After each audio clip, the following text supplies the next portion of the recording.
Hello guys, तो finally स्वागत है आप सभी का आपके अपने यूट्यूब चैनल सरदार जी एजुकेशन में। तो गाइज आज के इस वीडियो में आपन जो है तो आपका जो क्लास 11th का बायोलॉजी का पेपर जो होने वाला है हाफ ईयरली का, उसके आईएमपी क्वेश्चन आज के इस वीडियो में बताने वाले, जो कि बहुत ही महत्वपूर्ण प्रश्न है। ठीक है, हमने आपका ब्लूप्रिंट और आपका जो प्रश्न पत्र, आपका सिलेबस जो अभी आया है और सारा कुछ एनालिसिस करके इन प्रश्नों को तैयार किया है। तो इन प्रश्नों का अगर आप पढ़ लोगे तो 100% आपको परीक्षा में पास करने से, टॉप करने से कोई नहीं रोक सकता। तो आज के इस वीडियो पर 11th के जीव विज्ञान सब्जेक्ट के कुछ बहुत ही महत्वपूर्ण प्रश्न देखेंगे।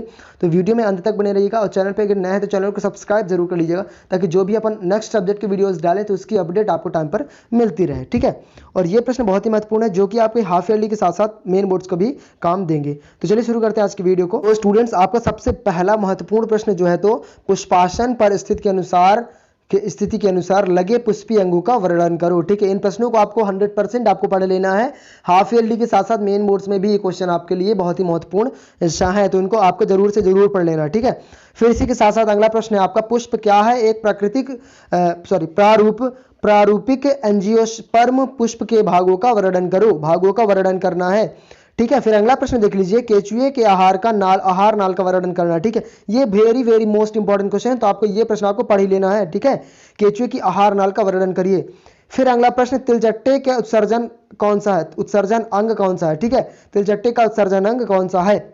इन प्रश्नों को हमने चुनिंदा प्रश्न आपके लिए तैयार किए, तो इन प्रश्नों को ध्यान पूर्वक आप चाहे तो स्क्रीनशॉट लिख ले या फिर आप अपनी किसी भी नोटबुक में लिखते चले जाएं।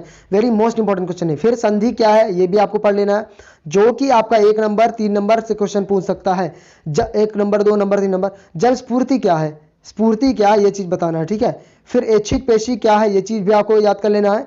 पक्षी वर्ग के लक्षण लिखो। ठीक है, बहुत ही महत्वपूर्ण प्रश्न है, पक्षी वर्ग के लक्षण लिखना है। फिर सममित क्या है? क्या है? सममित क्या है? फिर कोशिका का ऊर्जा किसे कहते हैं? कोशिका की ऊर्जा किसे कहते हैं, ये भी आपको पढ़ लेना है। अस्थि की अनुप्रस्थ काट का नामांकित चित्र बनाना है। ठीक है, अस्थि के अनुप्रस्थ काट का नामांकित चित्र बनाइए। उभयचर किसे कहते हैं? ये भी बहुत ही महत्वपूर्ण, ये बहुत ही महत्वपूर्ण है, 2 नंबर के पेपर में आपसे पूछेगा क्वेश्चन में। फिर कोलेजन के कार्य लिखो, कोलेजन के कार्य बताना है। यकृत के प्रमुख कार्य बहुत ही महत्वपूर्ण, जो कि फाइनल पेपर में भी आपसे पूछेगा, मेन बोर्ड्स में, मतलब फाइनल एग्जाम जो होगा। ठीक है, यकृत के सवालों के वर्गीकरण का आधार क्या है? ठीक है, ये भी क्वेश्चन आपको पढ़ लेना है। अनावृतबीजी पौधे के 5 लक्षण लिखिए। अनावृतबीजी पौधे के 5 लक्षण आपको याद कर लेने हैं, जो कि आपके 4 से 5 नंबर का प्रश्न पूछेगा। फिर अगला प्रश्न देखिए, केंद्र का स्वच्छ और नामांकित चित्र, बहुत ही महत्वपूर्ण प्रश्न है ये। केंद्र का स्वच्छ और नामांकित चित्र ड्राइंग वगैरह आती है तो इनको याद ही कर लेना है आपको। फिर अगला प्रश्न देखिए, विजांड न्यास किसे कहते हैं? विजांड न्यास किसे कहते हैं? फिर नेफ्रीडिया क्या है? नेफ्रीडिया क्या है? आरेखित पेशी का चित्र बनाइए, ये भी बहुत ही महत्वपूर्ण प्रश्न है। ज्वाला कोशिकाओं के कार्य लिखिए। ठीक है, अगला प्रश्न देख लीजिए आप, सोलेनेशी कुल का वर्णन करो। सोलेनेशी कुल का वर्णन करो, 3 नंबर का आएगा।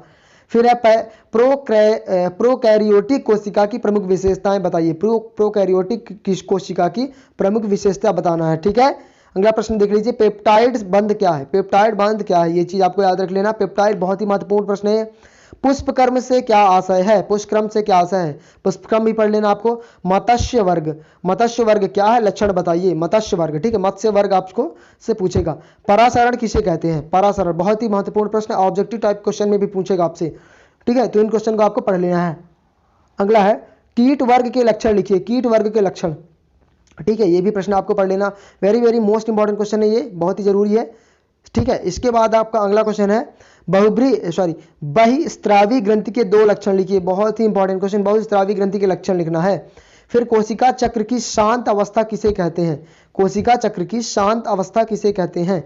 अगला प्रश्न देख लीजिए, और ये बाप रे, इतना इंपॉर्टेंट क्वेश्चन है, जाइलम तथा फ्लोएम। चाहे तो देखो, इतना कंफर्म है कि हाफ ईयरली में आए चाहे नहीं आए, लेकिन फाइनल एग्जाम में आपके 100% ये प्रश्न पूछेगा आपसे। फिर आपको देख लेना है, सूक्ष्मदर्शी किसी के भाग अनुप्रस्थ काट शरीर रचना दिखाती है, वर्णन करो।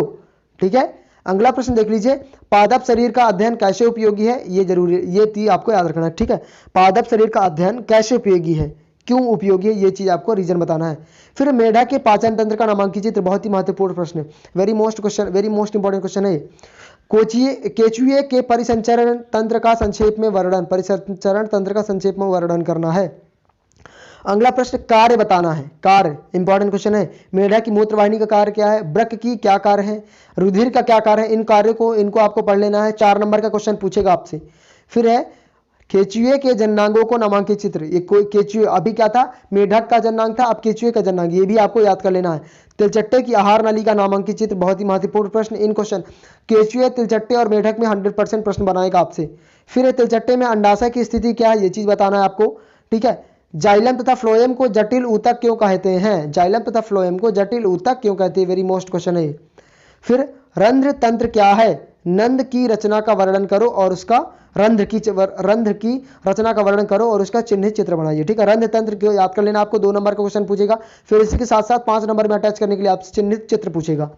फिर अगला प्रश्न है और लास्ट प्रश्न है, पुष्पी पादपों में 3 मूलभूत ऊतक तंत्र बताओ, प्रत्येक तंत्र के उत्तर बताओ, ठीक है।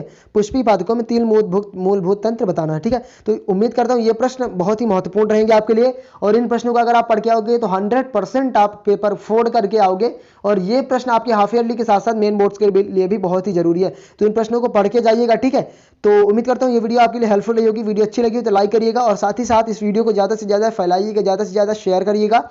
हमारा टेलीग्राम का चैनल और इंस्टाग्राम को पेज को फॉलो कर लीजिए, वहां हम आपको अपडेट और स्टडी मटेरियल प्रोवाइड करते रहेंगे। तो thank you for watching the video. आज की वीडियो में इतना ही था। जय हिंद, जय भारत।